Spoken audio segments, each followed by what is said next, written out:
Shalom, selamat pagi. Perkenalkan, saya Irmawati Nengsi Togatorop, mahasiswa dari Institut Agama Kristen Negeri Tarutung, Prodi Pendidikan Agama Kristen, semester 2 dari grup G dengan NIM 2101225. Di sini saya akan menjelaskan mengenai kemungkinan dan keharusan pendidikan dengan mata kuliah dasar-dasar pendidikan dengan dosen pengampu Ibu Grace Sihombing. Yang pertama, apakah pendidikan merupakan keharusan bagi manusia?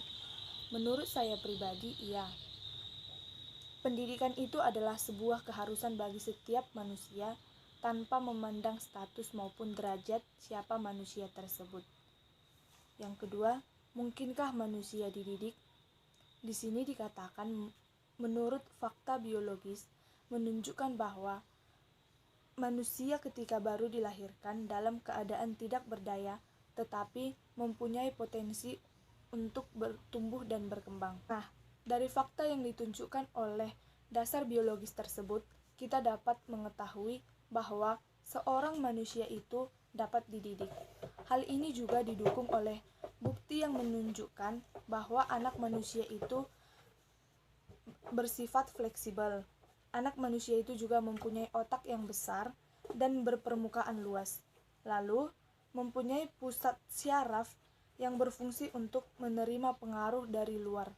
Yang kedua, dasar psikososial juga menyebutkan bahwa ketika anak manusia dilahirkan ke dunia, mereka juga membawa bermacam-macam potensi yang membutuhkan stimuli dari lingkungannya. Selain itu, manusia adalah merupakan makhluk sosial, sehingga manusia membutuhkan lingkungannya yang berperan membantu pertumbuhan sang anak. Nah, dari fakta yang ditunjukkan oleh dasar psikososial ini, kita dapat mengetahui bahwa manusia itu adalah makhluk yang dapat dididik. Selanjutnya, haruskah manusia dididik? Menurut saya pribadi, manusia itu harus dididik mulai dari sejak dini, agar mereka mengetahui perkembangan zaman yang ada di lingkungan sekitarnya. Selain itu, fakta biologis juga menyebutkan bahwa untuk menghadapi kehidupan yang dilingkupi dengan tantangan, manusia tidak memiliki insting yang sempurna sebagaimana yang dimiliki oleh hewan. Selain itu, manusia juga membutuhkan waktu untuk belajar untuk mengenal lingkungannya.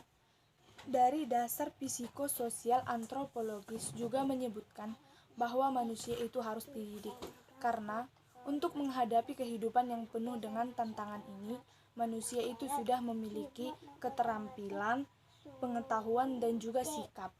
Jadi, tugas manusia sekarang yaitu tinggal mengembangkan potensi yang ada di dalam dirinya sendiri. Selain itu, kemampuan manusia juga harus perlu penyesuaian dengan lingkungan luarnya. Jadi, manusia itu perlu dan harus dididik untuk mengetahui perkembangan yang ada di sekitarnya. Maka dari itu, seorang manusia akan dapat menyesuaikan dirinya dengan lingkungannya hanya dengan melalui proses didikan. Dari situ dapat kita ketahui dan dapat kita tarik kesimpulan bahwa manusia itu haruslah dididik. Pandangan dan fakta bahwa pendidikan merupakan sebuah keharusan bagi manusia. Menurut Immanuel Kant, manusia akan menjadi manusia jika dirinya memperoleh pendidikan. Sedangkan menurut pendapat Lengwefel yang pertama yaitu Educable mengatakan bahwa manusia itu merupakan makhluk yang dapat dididik. Yang kedua, Educandum mengatakan bahwa manusia itu adalah makhluk yang harus dididik. Sedangkan yang ketiga, menurut Educandus, bahwa manusia itu merupakan manusia yang harus dapat mendidik. Sedangkan fakta menyebutkan bahwa pendidikan itu adalah merupakan keharusan bagi setiap manusia. Shalom, selamat pagi. Perkenalkan, saya Irmawati Nengsi Togatorop, mahasiswa dari Institut Agama Kristen Negeri Tarutung, Prodi Pendidikan Agama Kristen. Saya berasal dari grup G dengan NIM 2101225. Di sini, saya akan menjelaskan sedikit mengenai Kemungkinan dan Keharusan Belajar dari Ibu Damayanti dengan mata kuliah Teori Pembelajaran. Yang pertama, apakah pendidikan merupakan keharusan bagi manusia? Menurut saya pribadi, iya. Pendidikan itu adalah sebuah keharusan bagi setiap manusia tanpa memandang status maupun derajat siapa manusia tersebut. Yang kedua, mungkinkah manusia dididik? Di sini dikatakan menurut fakta biologis menunjukkan bahwa manusia ketika baru dilahirkan dalam keadaan tidak berdaya tetapi mempunyai potensi untuk bertumbuh dan berkembang. B. Batas-batas pengaruh pendidikan. 1.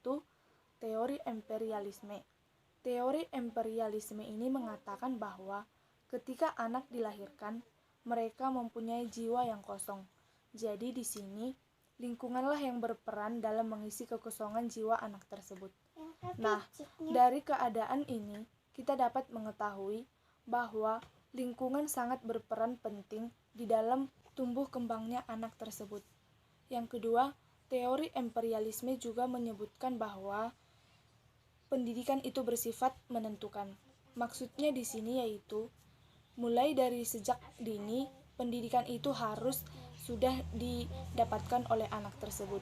Jadi, jika mulai dari dini dia sudah mendapatkan pendidikan yang baik, maka kedepannya dia akan menjadi anak yang berguna.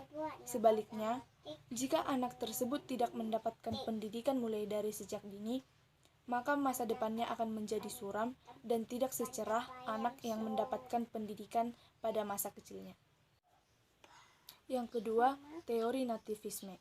Teori nativisme di sini menyebutkan bahwa lingkungan tidak akan dapat merubah apa yang telah ditentukan. Dan teori ini menyebutkan bahwa pendidikan tidaklah diperlukan. Jadi menurut pandangan yang saya lihat, teori nativisme ini dengan teori empirisme adalah teori yang bertolak belakang, karena mereka menyebutkan gagasan yang sangat berbeda. Sedangkan yang ketiga, menurut teori naturalisme menyatakan bahwa ketika anak dilahirkan, pembawaannya itu sudah baik. Jadi, lingkungan hanya berperan untuk menjaga atau mempertahankan apa yang sudah baik tersebut. Teori naturalisme ini juga sependapat dengan teori empirisme yang menyebutkan bahwa pendidikan itu sangat dibutuhkan. Namun, dalam teori naturalisme ini, pendidikan itu harus dilakukan dengan hati-hati. Dan yang terakhir yaitu teori konvergensi. Teori konvergensi ini sependapat dengan psikososial yang menyebutkan bahwa ketika anak dilahirkan, mereka membawa berbagai pengetahuan stimuli dan membutuhkan lingkungan untuk membantu perkembangan pengetahuannya tersebut.